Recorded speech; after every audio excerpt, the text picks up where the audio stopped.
voice of Channing's jolly elf. Old St. Nick's Midtown assistant. I just wanted to remind you that our second floor is featuring gifts and notions for the man who has everything. And don't forget the wonderful exhibits on the 6th floor. Santaland, the live reindeer, the Palace of Ice, and the fabulous Star of Bethlehem necklace, which is on display next to Santa's North Pole workshop. Santa's in his workshop now, by the way, ready to meet all you little good boys and little good girls. You take the express elevator directly to the 6th floor. Merry Christmas, everyone! Merry Christmas! Daddy, you promised I could see Santa Claus. All right, Deborah, but remember he said good little girls.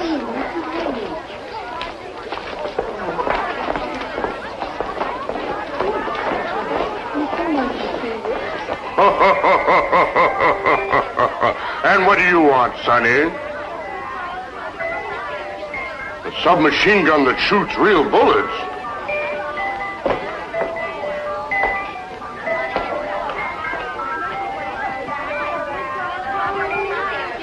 Who's next to see old Santa? I want to be next, Daddy. Well, really, such manners. Deborah, this little girl is ahead of you. I think you'd better apologize. Yes, Daddy. I'm sorry. Excuse me. Sometimes they can be a problem, can't they? Honestly, Deborah. Deborah, what a silly name. What's so silly about it? You're silly. You're... Oh, Children, Santa will see you both. Children, don't you want Santa to come down your chimney on Christmas Eve? Hey, cut that out! You little geek! Geek, you geek! Ow! Stop me! Stop me! Never been so more. You're going home. Stop, Daddy, please! I don't really know what to say, madam. Well, I should think not. Communists. You sit down, Daddy. Deborah will fix you a drink.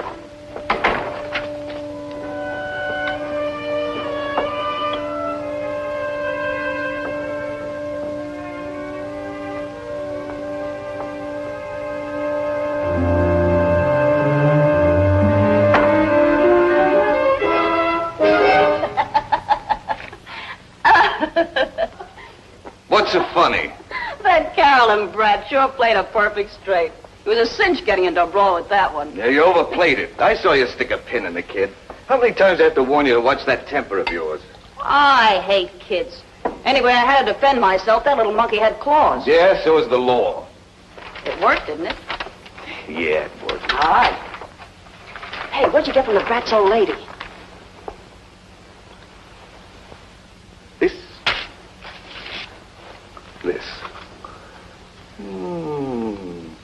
300 skins added to our operating expenses.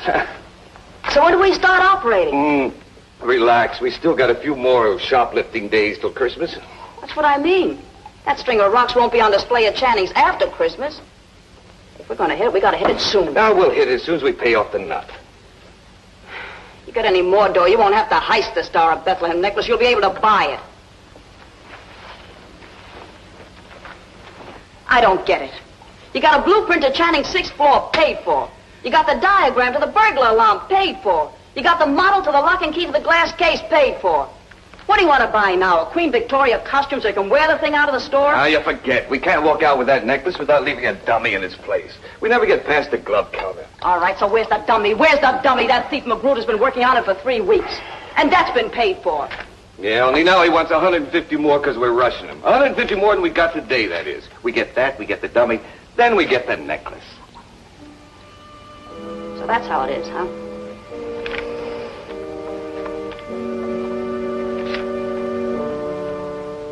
Get the dummy.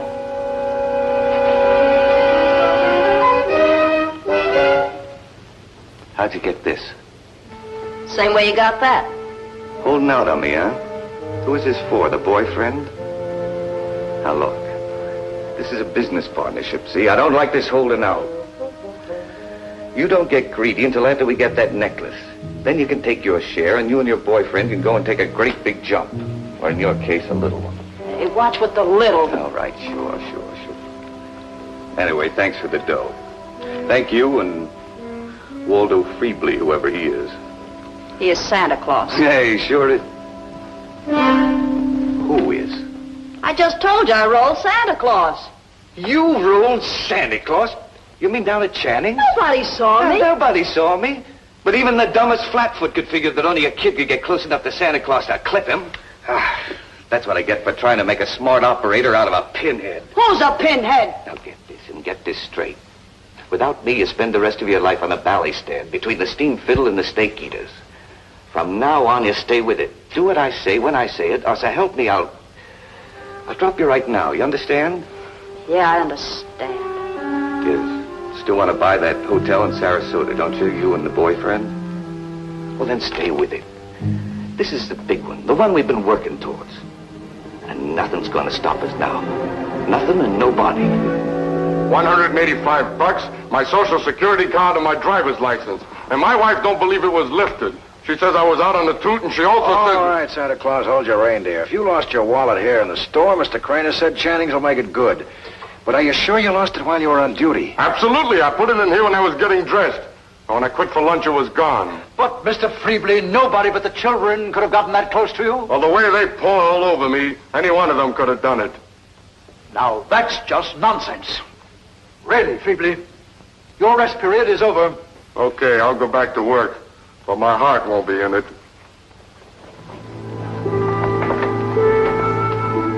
Mr. Crane, you know something? All of a sudden, I don't believe in kids anymore. Well, I'm sure the Merchants Association know what they're doing when they hire you, Mr. Barnett, but really, in spite of all our precautions, these things will happen. This shoplifting and pickpocketing isn't endemic, Mr. Crane. It's epidemic, part of a pattern. Pattern? What pattern? Geographically, south from Boston. 8 department stores in 6 cities have been hit. And each was hit in the same place. Either the children's ready-to-wear or the toy department, or both. Oh, and now you think it's hit Channing's? Who'd suspect a woman with a child in the toy department, or a man with a child, or for that matter, a child? Well, I assure you Channing's can't afford to. Certainly not at Christmas time. Oh, but a child. Really, Mr. Barnett, it's incredible. Well, if you're looking for me, I'll be lurking between the spacesuits and the deity doll. Don't tell me he won't see me. Are you Mr. Crane? No, ma'am, he is. I am Mrs. Parmalee. This is James Parmalee. Oh, how do you do? And what I have to tell you is this. My family has traded the Channings ever since the January white sale of 1928. And this is the first time we've ever been robbed. Outright. Oh, really, ma'am? And in the toy department of all places. I think I'll stick around. Oh, won't you please be seated, Mrs. Parmalee? I came all the way in from Scarsdale so my child could see you or Santa Claus. And I had $300 stolen right out of my purse. And a very valuable bracelet that I brought in to have repaired. If you can't give your customers protection against such outrage, you should certainly make restitution. Well, certainly, Mrs. Parmalee, but, how do we know? Parmalee, when did you first discover your loss? Oh, this is Mr. Barnett. He's been employed by the Merchants Association as a special investigator. Well, then I suggest you make a special investigation of Channing's toy department. I noticed my purse had been open when I tried to pay the taxi right after we left the store on our way to go home. Right after my little girl had been attacked by that nasty, vicious child. And I had to come all the way back from Grand Central Station. Really, Mr. Crane, you should keep those creatures in the bargain basement where they belong. Mrs. Parmalee, you say your daughter had a fight with another little girl. How did that happen? Why, we were standing in line to see Santa Claus. And suddenly this little monster attacked my Carolyn. She scratched her and pulled her hair, and she even stabbed her in the hand with a pin. What did this other little child look like? Well, common. Very common. Dishwater hair. She was 10 or 11 years old, and her father called her Debbie or Deborah. What did their father look like? Well, I assure you, I don't observe men that closely. He was middle-aged, wore a dark blue suit and dark blue overcoat, carried an umbrella, and had a scar underneath one eye. He was quite polite and well-mannered, really, especially considering the language his daughter used, longshoreman language. You mean she swore like a longshoreman? Well, really, I'm not familiar with the speech habits of the waterfront. I only know that I couldn't repeat what that little monster called my Carolyn. Mrs. Parmalee, Mr. Crane and I are both men of the world. Well, I don't know what it means, but she called Carolyn a geek. A what? She said a geek. Oh, thank you very much for reporting this, Mrs. Parmalee. You've been very helpful, and I'm sure you'll get complete satisfaction from Channing. I I'm returning my charge account card. I'm through forever with Channing's. Oh, and as to my last month's bill, you may send it to my husband's attorneys. Merry Christmas. Now we're getting somewhere. Oh, are we? A kid who uses the word geek comes from a carnival family. A geek is the most contemptuous thing they can call anyone. Well, even if this child and her father are from a carnival, why are you so sure they're sneak thieves? I'm not sure, but I'm sure going to find out. Oh, where are you going? If you want to get the show on the road, you have to start by booking some acts. Like I told you on the horn, Mr. Barnett, for the last couple of years, I booked every outdoor show in the country. With the possible exception of the Adam Baum Opera out in Yucca Flats. Oh, I had a great act they could have shoved in there to open with. The human tracer bullet. Sensational. Would have killed the people. Well, what are you going to do? Sure, Mr. McGeegan. But did you check those show dates I phoned you about? Oh, yeah, absolutely. You ready? Shoot.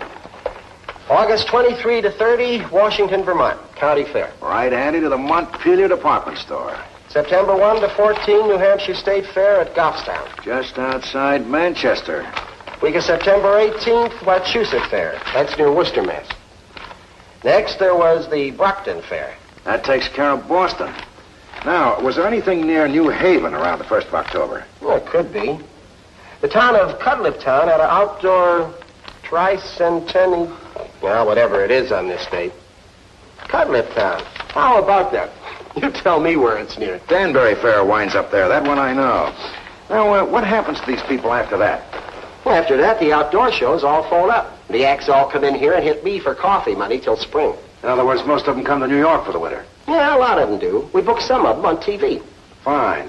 Well, now I'd like to get a list of the names of any of the acts that might have played every one of these dates. That's easy. There was one tent show booked through the whole circuit. Leary Brothers Wonder Shows. Made every spot on your list. And a couple of vacant lots in between. Here's some pictures of some of the Leary Brother acts I booked at one time or another. Go ahead, I'll name them off. There are 25 tumbling tetrazinis, Risley and Trampoline. Mulligan's Educated Mules. Oh, that's a great act, but they eat like horses. The Society Lovelies. Cooch Dancers. Wagner's Midgets. I'm looking for someone with a scar. Oh, you got her. The LaValleys. He throws knives at his wife. Oh, she scars all over. No. I'm looking for a middle-aged man with a tiny scar under one of his eyes.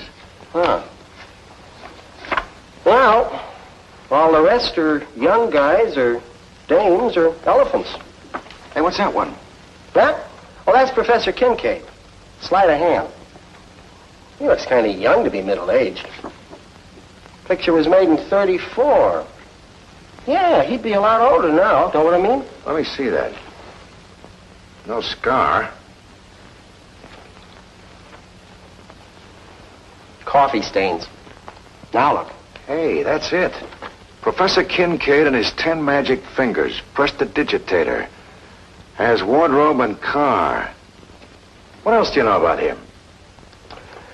Mr. Barnett, show people are pretty much like you people on the outside. They're good ones and bad ones. As far as the professor is concerned, if I was the Leary Brothers, I would go through my menagerie and count my giraffes. His 10 magic fingers are a little sticky, huh? How can I reach him? Carnies don't have any homes as a rule. You want to get in touch with them, you have to run an ad in one of the show papers, like Billboard or Bannerline. They all read them. No, that's no good. Them papers run a mail service. You could write him a letter, and he'd have to come to the office to pick it up. Hey, that's an idea.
you been? I called you twice. I didn't get no answer. I had a letter down at the banner line. Did you get the dummy necklace from Magruder? You should be chopping rocks in the jailhouse, the price he charged us. Who was the letter from? Ah, just a booker. Want to know where he could reach me? Him and a lot of people. Hey. How's that for flash, huh?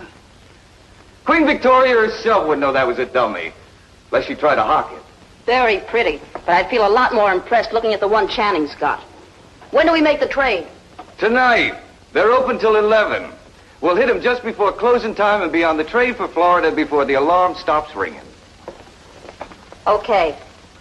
Where's that trick package? Right here.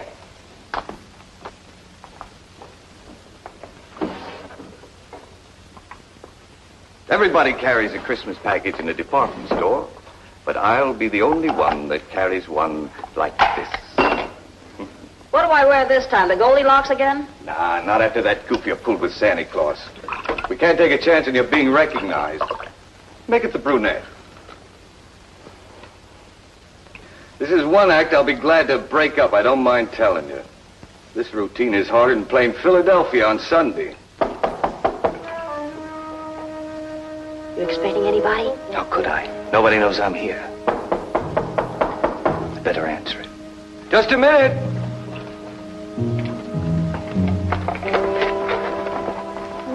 Your name's Kathy. What do you want? Professor Kincaid? I said, what do you want? I want to talk to you. You can't come in here. Who are you? My name is Mike Barnett. I'm interested in the young lady here. What's your name, honey? I'm Kathy Kincaid. This is my father. And are we going to be arrested? We didn't do anything wrong. Now, don't you worry, honey. You're not going to be arrested. Professor Kincaid, the Board of Education would like to know why this young lady isn't attending school. Oh, they would they? Well, don't they know that this is Christmas vacation and that we are visitors in this city? Yes, they do, but they also know you've been in town since the end of last October. Don't you think you'd better register your daughter for the next term? Well, no, I don't. We're show people, Mr. Barnett, constantly on the road. I give little Kathy a very good education. She reads avidly. In fact, she was just doing her homework when you came in.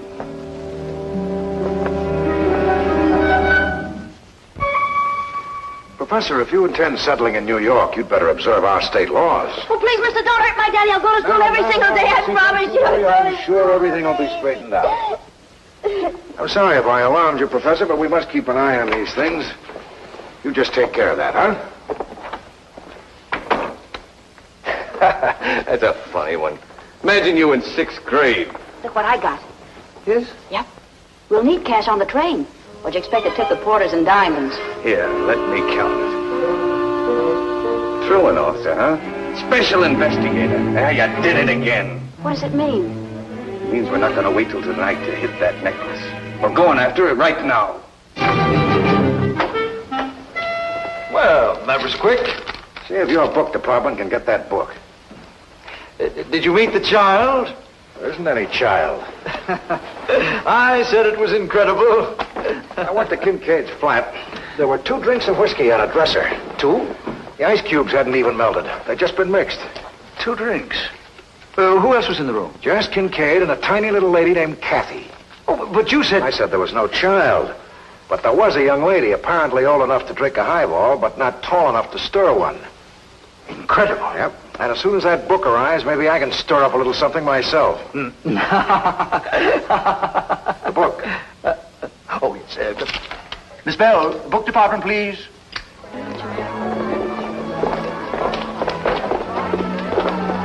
I want to see the Queen's necklace, Daddy. Can I, huh? Of course, darling. Daddy promised.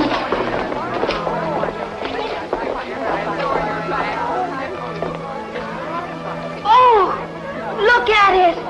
Isn't it beautiful? She's just like a woman, isn't she? I could just stay here and look at it forever. Well, I'm afraid we haven't got that much time, honey. Mommy's waiting dinner for us. I don't care. This is better. Of course, honey, but maybe we can come back again and stay longer. No. Kathy, honey. I want to stay here. Now, that's enough of that. We'd better go. Did you hear me? I'm not going. I'm not going. Oh, yes, you are, young lady. No, I don't. Now, watch it, Shirley. You get too near that case, the alarm will go off. I don't care. I'm not going, and you can't make me. Please. No. Daddy. You can't keep that kid quiet. You'll have to leave. Now, here's that wanted, Mr. Barnett. Eastern lapidary art. What's that? It's the art of Oriental gem cutting. Seems like rather high-tone reading for a couple of carnival grifters. Looks like pictures of sword hilts and crown jewels and stuff. Mr. Crane, what's on Channing's 6th floor beside Santa in his North Pole workshop? Well, now, there's Mrs. Santa's South Pole sewing room for cruise clothes, and... And this? Star of Bethlehem necklace? Oh, you don't think...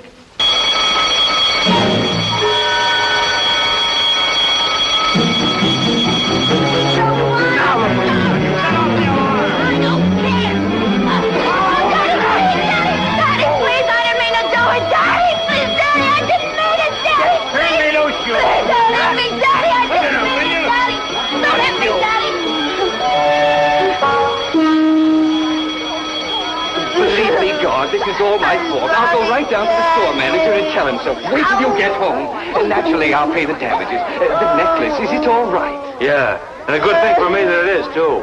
That kid was mine, I'd wear her with a 2x4. This is awful. Excuse me. Well, Professor Kincaid and little Kathy.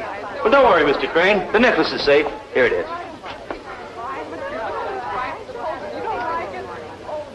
I think we'd better search him anyway.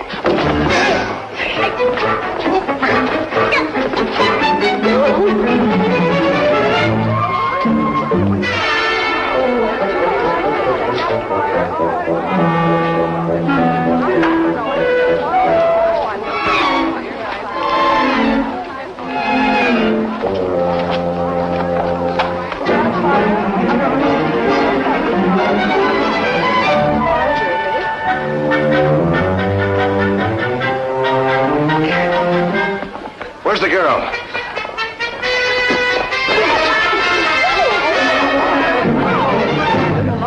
I heard you the first time, Sonny. You want an air rifle, a space rifle, a cowboy pistol, and a G-Man automatic. Next, how about a busted beer bottle for fighting in close? I said next. I'm next. Here, Santa. I'm next. I want a set of plastic dishes, and I want a real doll carriage with real rubber tires, and I want a set of dresses for all my dolls, and I want a two-wheeler bike, even though my daddy says I can't ride one. Can I help you, Mr. Barnett? I want a washing machine. You got your own problems. Works, and the kind that really work, and I want to get down. Oh, you do, eh? Well, first Santa's going to give you what's coming to you. I recognize your voice, little thief. There's my 185 bucks. I'll teach you, Mr. Barnett. I'll teach you, big time. Hey, Mr. Barnett, get me out of here, will you? Ow, you big lump. Oh, I think you made one mistake, Santa Claus. This little girl's at least 21 years old. Huh? You mean she ain't no kid? You bet your life she's no kid. No kidding. Well, what do you know about that? And me thinking kids are no good anymore. Well, I lost my faith in kids. And all the time she was no kid at all. Come, kids. Who's next to see old Santa? Thanks, Mr. Barnett. Thanks, and a Merry Christmas.